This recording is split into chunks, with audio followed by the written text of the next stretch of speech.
Ladies and gentlemen, welcome to another episode of Explode Your Expert Biz show. And today we are here with the one and only Ken Countess. How you doing, Ken? Hey, Simone, how are you today? I am incredibly well. How about yourself? Excellent. Looking forward to our conversation.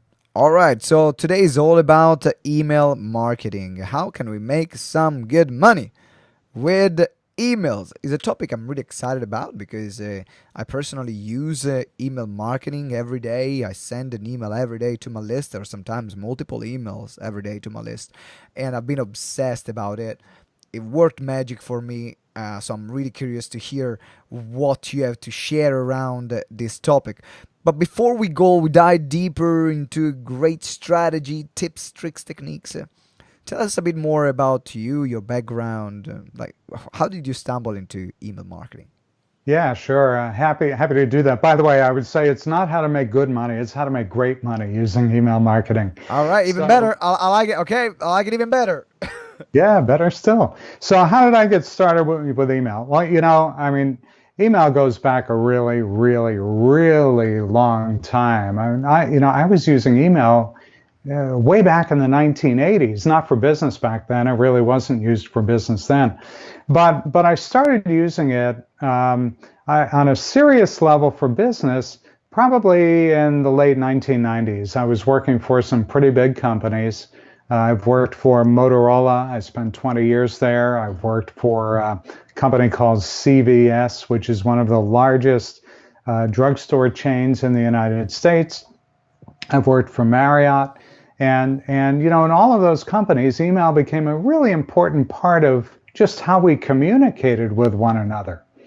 And when I left the corporate world in 2010, I began to focus on teaching businesses how to use marketing and email marketing specifically as a tool to grow their business. And so one of the companies that recruited me to be one of their trainers was Constant Contact. They're one of the largest email marketing services Yeah. on planet Earth. And so what I found, Simone, over time, and I've been teaching email marketing for 7 or 8 years now, is that once people really get to understand how to use it as a tool, they really start to appreciate it. And I talk to them about it as, look, just think of your own behavior. When you get up in the morning, one of the very first things you do is do what? You check your email, hmm right? I mean, we all do it. It's just become a habit. For some an addictive habit. Yeah, a But lot of people do. yeah, a lot of people do. So then flip it around and you say, okay, as a business, what's the best way for me to reach my customers, my prospects, my clients if I'm a nonprofit or donor? Well, if you know that they're checking their email every day, that's where you need to be, is in their inbox. hmm And it really is as simple as that. that's really fascinating because even if someone doesn't check the emails every day, like for example Mhm. myself, I check the emails once a week. Because my assistant will check the emails daily. So the emails will Right, be checked, but my right. assistants will filter out the most important one. But there are still people that that I'm following because I went Hmm. through the phase at the beginning. Every subscribed to every single list on the planet and just getting Yeah. every freebie I could. But then arrived to the point where my time and my energy became more scarce, and Hmm. therefore I was even more focused. But still, then I'm still checking people, and there are three, four, five people that I follow, and I want to read their emails, Right. and I will keep them in my inbox because I want to read their emails. So it's very fascinating because even if someone like myself doesn't check their emails daily, email marketing still works. Yeah, sure. I get 650 emails a day on average. You probably get something similar. Yeah, Yep. it's a big number. And so who is going to spend all that time reading all of those emails? If you do the math, it's over 4,000 a week. And if you're reading email every day, how are you working your business? Exactly. Right? So you have an assistant that filters your email and sends you the ones, or you're aware of the ones that are most important to you. I use technology and an assistant, but the technology filters out everything that I really don't care to see every day. I may look at it from time to time. But regardless, yeah, whether you sign up for lots of lists or just a few lists, the point is that email helps you cultivate a relationship. Right. And marketing is relationship building. Absolutely. So, in fact, let's go into the topic of relationship right now. Sure. Because a lot of people will say, well, I just have to want to use email marketing to make great money, as you said. But now you mentioned relationships. So can you talk about a bit more about how do we build that relationship so that we can make great money using emails? Yeah, sure. So, one of the things that we do, what we teach with email marketing is you are building a relationship with someone. And when we talk about building a relationship, that means that you're not trying to sell them something every time you send out the email. I think of it as the 80-20 rule, where about 80% of the time you're providing information that someone would find helpful or valuable or educational or help them live their lives a little bit better. And when you do that, when you follow that kind of a rule, the 80-20 rule, that gives you permission, if you will, for about 20% of the time to maybe pitch a product or service. If most of the time you're giving them information that in some way they feel is going to make their lives better, they will welcome your email, they'll anticipate your email, and hopefully share your email with people they know in their circle, which helps you build your audience. Yes. Absolutely. So how do we, tell me through the steps of how do we then build these relationships? Because get the concept, now it's time to go deeper into the nitty gritty. How do we get to build this relationship? What type of content do we need to send? Okay, so I'll give you a specific example. A few weeks ago, we're recording this at the end of November of 18. A few weeks ago, I was in Las Vegas, Nevada. I was speaking at a conference, and there were, let's call it a couple hundred people in the room, and I invited them to sign up to join my mailing list. And what I said to them was, look, I'm not going to be trying to sell you stuff all the time. I want to help you. They were all business owners in the audience. I want to help you build your business, and I want to give you tips every week on ways that you can grow your business.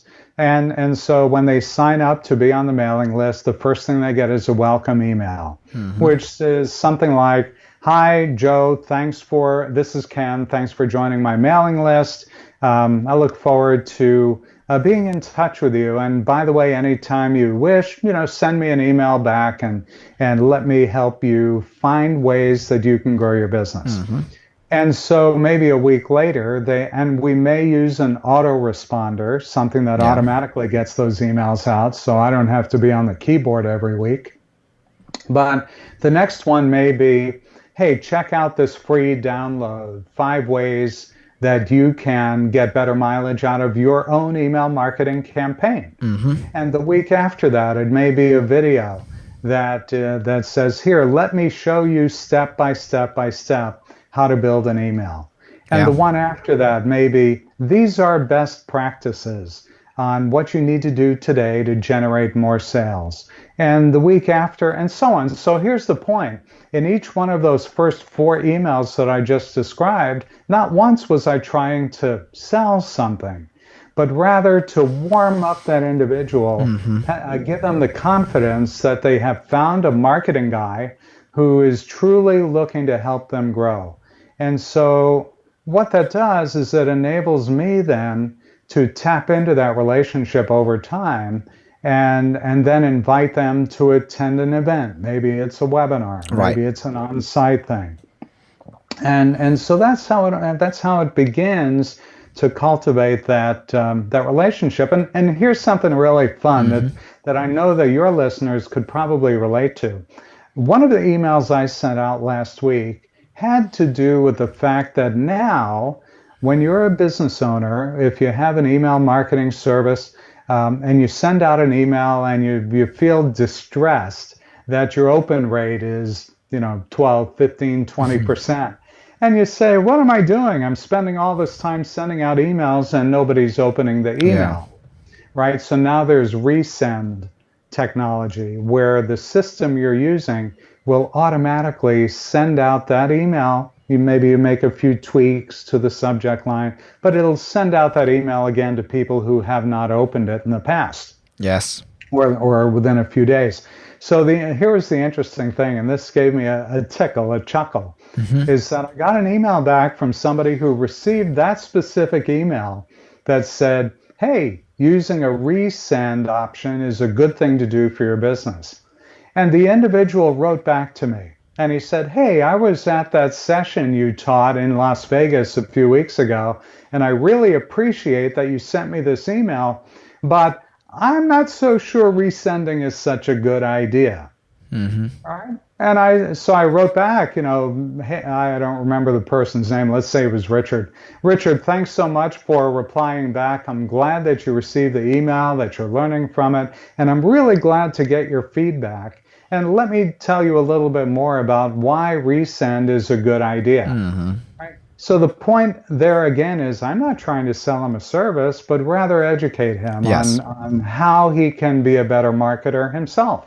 So then you create an interaction. So it's not Correct. just the way what I'm hearing you saying is that those emails are not just a blast, but also they are an invitation for a conversation as That's well right. that you want, because then now at this point you can also take the conversation from automation into one to one. Right. I've got a question on the technology that you use. Do you use constant contact? Do you use something different in terms of technology? Because I use Infusionsoft, for example, for our emails. There is an Active Campaign, which is another great system to use. What's your preferred one? Well, that's a great question. There are so many great ones out there. I've certainly had experiences with Infusionsoft, Aweber, Constant Yeah. Contact, iContact, MailChimp. You could run down the whole list. Yeah. I use Constant Contact for a few reasons. I certainly like that things like Infusionsoft and HubSpot have more advanced technology and allow you to do different things. But because I'm in front of so many people who tend to be small business owners, I want to be able to relate to them and speak a language that they understand. And Yeah. Constant Contact is a really powerful, easy to use, simple email marketing platform that I can demonstrate very easily. And so whether Right. I'm in a big room or small room, they get it. And if they then get to a point where they buy Constant Contact and they call and they say, maybe I need something a little more powerful, then I help them with that too. Yeah. But it's a good starting point. It's a good launching I point for like it. most I like what businesses. you're saying, because I remember I started with Mailchimp, Hmm. and just because it was simple and got into the habit of creating lists, segmenting lists, sending emails, and yes, Infusionsoft, you cannot really show it in 15 20 minutes on Right, how to use it. That's a right. weeks long, month long process to understand how to use that bloody thing, but it does anything you want. So for someone who's starting out, don't go for a complex system. Use a simple one. If you already have a big list, you are a bit more internet marketing savvy, and now you want to create complex campaigns, or interaction or payment system all integrated in one place, Right. then absolutely upgrade to another system.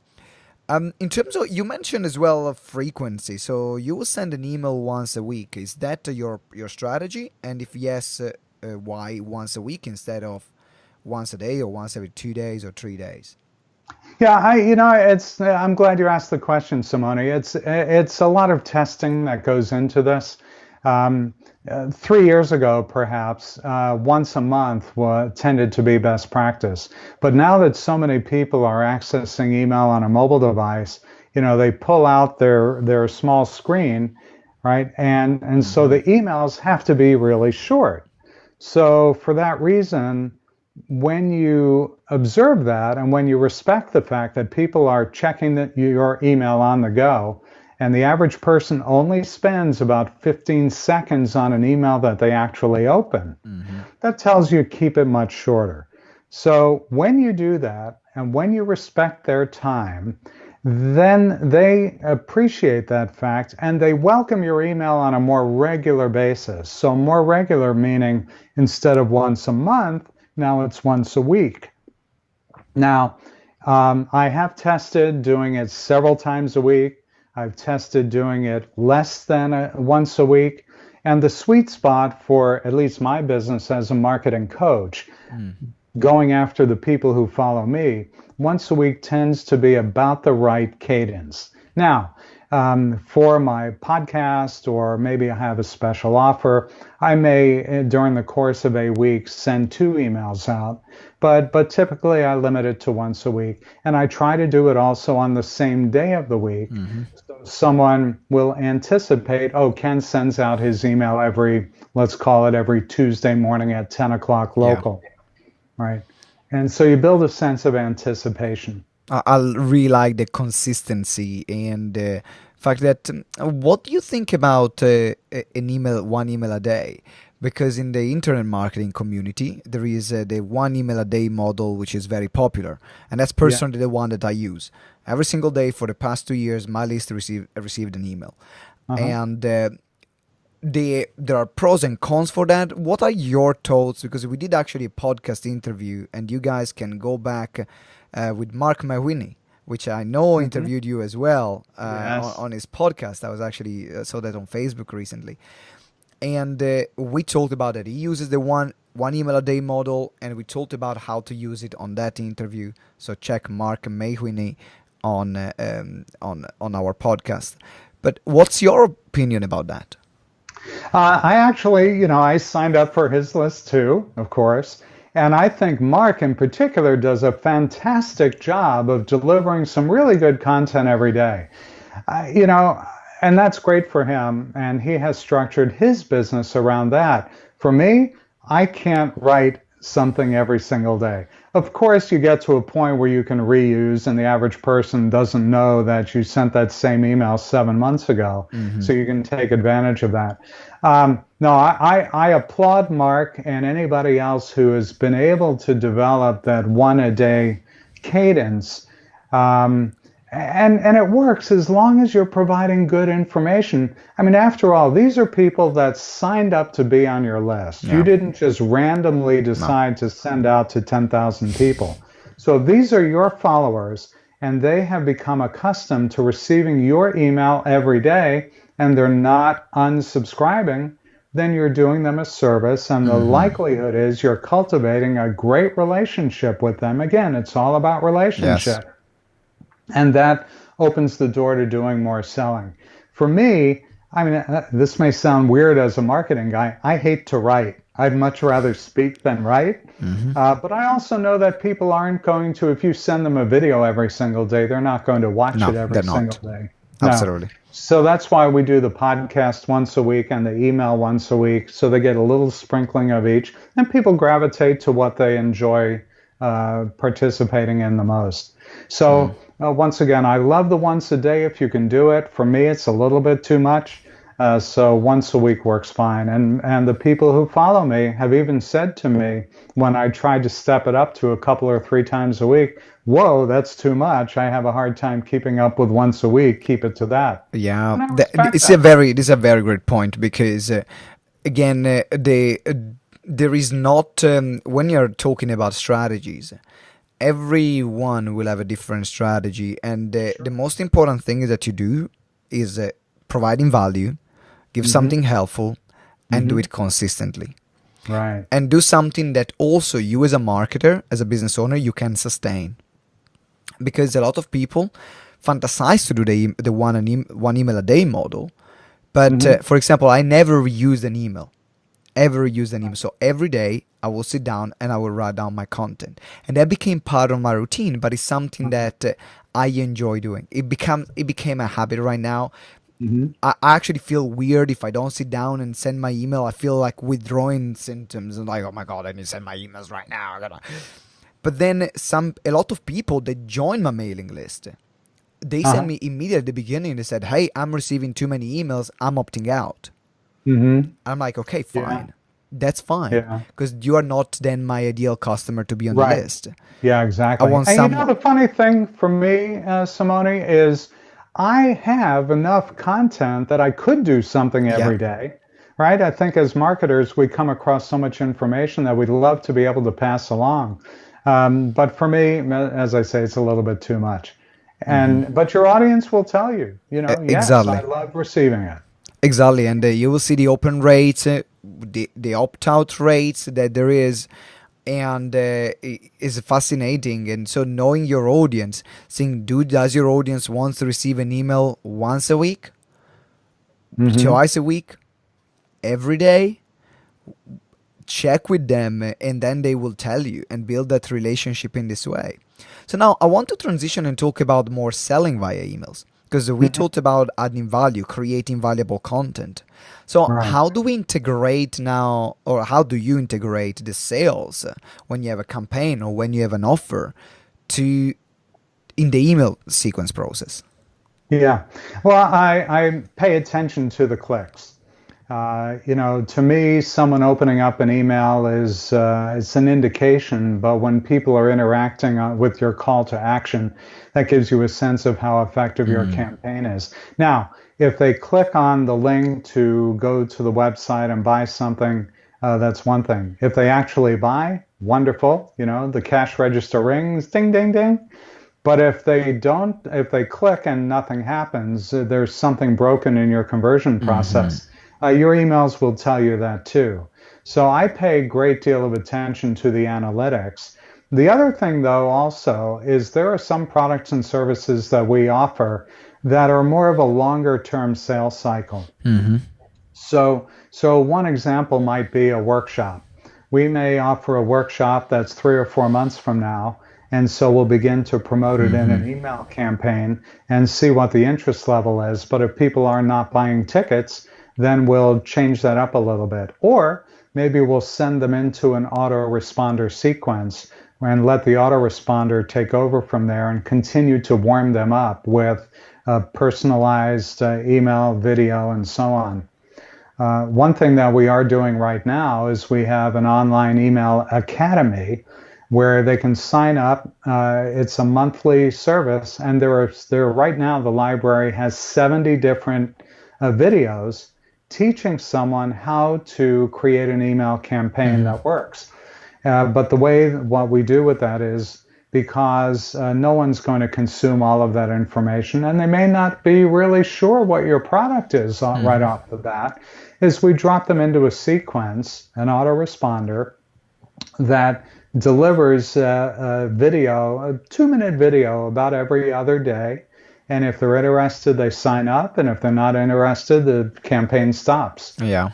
And so we use technology in that way to increase sales just using email. I really like it. Do you? I'm really curious about the process because that's something I've been doing recently. Before, I was just in the emails and not paying attention to any click or any analytics or any open. Hmm. And recently, about a month ago, I started actually paying more attention to it. I know, very rookie mistake, but that's everything happened at the right time. And so I started paying attention and I started developing also some strategies or some re-engagement campaigns with people that click but don't buy, people that open but don't click. What do you do, let's say, in your process when you check your analytics? So let's say you send an email, Hmm. and then after how long do you check the analytics? After how long the email has been sent, do you check the analytics generally? Generally, I will check the analytics the day after the email went out Right. just to see what the So initial 24 hours. engagement was. 24 hours, yeah. And then I'll check again 72 hours because within a 3-day span, that's about when you'll get the maximum engagement. Absolutely, because then that email gets buried under the other tons of email that they receive. All And right. so, what do you do then when you look at those clicks? Do you just watch them and analyze them? Or do you reach out to the people that opened? Do you reach out to the people that click? Do you do something like that? Or you just use it for data and improving the campaigns? I'll give you a specific example. Yes, About a please. week ago, we had a special offer for someone who wanted to, who was interested in constant contact. We'll use that as this example. Right. And it was a special offer of 40% off. And it was only good until last Friday at midnight. Mm-hmm. And so the email campaign went Black out. Friday! Woohoo! Yeah. You guys And in so the US love Black Friday. we had a sneak peek email that went out on Sunday night. Yeah. That said, hey, coming tomorrow. It was actually Cyber Monday through the end of the week. And so on Sunday, it was a sneak peek. This is coming in your inbox tomorrow. And so when it got in their inbox that next day, I saw who was able who clicked on the link but didn't buy. And so I waited 24 hours, and then I created another autoresponder campaign. Right. So, and the email went something like, "Hey Simone, I see that you clicked on the email, but you didn't sign up for the service. Here's another shot at it." And so, but that only went to the people who clicked and didn't buy. Right? So you're not intruding on people who really didn't express any interest in the first place. And so the conversion rate actually wound up being pretty good because we did that another time or two as we followed up and took a look at the analytics for people who during the course of the week clicked on that link. That's great. That's something I started doing literally from a month ago, and it made a huge difference. Difference. Sure. Because then the email that we can send and the campaigns that we can create, then they become so relevant to the people because of the action they took. Right. And instead of receiving general messages, then they receive something that is specific to them, to the conversation that is already in their head, which is one of the rules of marketing. Exactly right.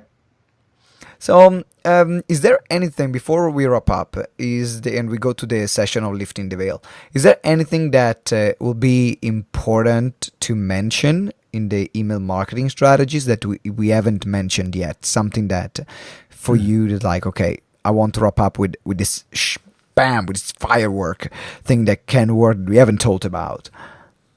Yeah, I and as simple as this may sound, it's for those who are listening who aren't using email, start using it. I mean, it's that simple. Start using it. People are afraid. They're like, well, I don't know what will happen. I'm afraid people won't like me. I'm afraid, hey, your business isn't going to crumble. If anything, and the only place it can go is up. So just start using it. And if you need a coach, get a coach. There's so much help available online. It's easy to get it started. For those who are skeptics who have never tried it, just start using it and see how well it works. Absolutely. Email has the highest return on investment year after year of any tool out there, aside from personal selling where you're immediately face-to-face with someone. But the ROI on email is 44-1. Where else do you get that kind of a return on your money? Yeah, absolutely. I 100% agree with you, Ken. So we are now moving to the part which is called lifting the veil. That's where I'm going to ask you to share something that you are using. Can be a business tool or a personal tool, an app, a book that you have read that is making a difference in your life right now or business, and that is like, oh my God, this is so good. People must know about this. What is it for you? For me, it's just getting out there and being seen. I think it's so easy for people to just hide behind the keyboard. I use apps and I use different marketing tools. I use social media. I use YouTube a lot. To me, right now, if you said, what is the one tool beyond email that's really working for you? It's YouTube, it's video. Because right now, everybody is so engaged to their smartphone. We're checking not only our email, but we're looking at videos online all the time. So if you have a physical presence, whether it's virtual or on-site, to me, that's the thing that's generating the most business. I can't tell you how many people come up to me and say, I saw your video, I listened to your podcast, I met you at this meeting. Yeah. It's relationship. That's really all it is. So get out there, don't hide, show your face, teach, tell people what you do, and now you can help them as much as possible. Yeah, because if people haven't seen you or know you or hear you, how are they going to do business with you? Absolutely. Ken, what is now something, how can people reach out to you? How can people get in touch with you if they want to know more about email marketing, about the service that you offer? Maybe they want to go into your mailing list and see how you do things. So, where Sure. can people get in touch with you? The easiest thing to do is to go to our website. We have two ways to remember it. It's www.thecountessgroup.com, or something a little bit simpler is marketyourbusiness.co. Mhm. Marketyourbusiness.co. They both go to the same place. And there you can find free resources. You can download email guides. You can listen to our podcast, get access to our YouTube channel. That's the best place to find us. That's fantastic. So also we did a podcast together. You can also see the episode that Ken and I did on public speaking and selling. So I'm sure you will love it. So, ladies and gentlemen, thank you very much for listening. Ken, thank you very much for being on the show. It's been an absolute pleasure to have this conversation about email marketing, which is a topic I'm really passionate about. So thank you for being on the show. And guys, make sure that you go on the website, get on Ken's list. You can see what he does, can see how he does it. You can learn about email marketing. The links are going to be here in the show note. Ken, thank you very much. Thank you, Simone. It was great seeing you again. It's my pleasure. And listeners, thank you very much for listening. If you haven't subscribed yet to the show, what the heck are you waiting for? Hit that subscribe button right now. I know you want to. So do it right now. And also leave us a 5-star review. If you like our content, a review for us goes a long way. That's how the podcast world works. You give us a review, more people are going to see it. So if there is one thing you can do for us, is to give us a good review about this episode. Really appreciate it. And until next time, remember that together we grow exponentially. I'll see you next time. Ciao. Bye bye.